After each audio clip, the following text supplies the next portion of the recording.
บายดีทุกคนเนาะต้นนี้เฮามาหอดอันนั้นนะเนาะรถหอดบ้านสะแคะเด้อเนาะทุกคนหอดวัดไปเรียบร้อยเนาะ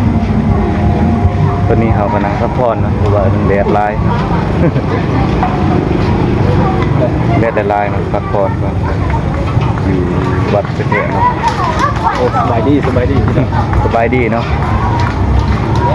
แนวต้นส่งน้ำค้างพี่น้องมาส่งน้ำค้างอยู่วัดสแกนเนาะเราวัดน้ำแสน แม่น เขาลือศาสตร์กันมา สาม อยู่ที่ลาวไตได้พี่น้องเนี่ย ต้นไปพอดีว่าบ่ได้ถ่ายคลิปแน่เนาะต้นเฮาเดินทางเนาะเพราะว่า ตามใกล้เลย ทางมันใกล้ได้มันแดดแห้งเนาะเพราะว่าถ่ายคลิปก็เพิ่นอยากให้ถ่ายเป็นบางส่วนเนาะ แต่ว่าบางส่วน เพิ่นถ่ายบ่ได้เนาะแบบว่าเพิ่นมีข้อห้ามเนาะวันนี้เฮานั่งพักผ่อนแวะกินน้ำเนาะ ดื่มน้ำเย็นพี่น้อง แดดละลายเนาะทุกคน ให้ผมไปกิน นี่เนาะทุกคนเฮาก็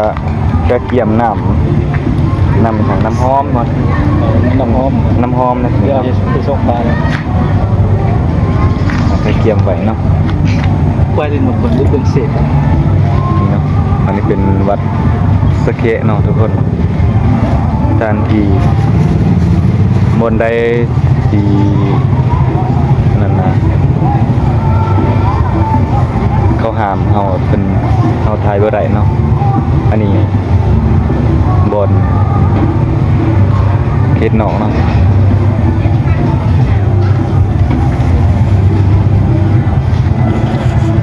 จะน่าจะเป็นเลาะ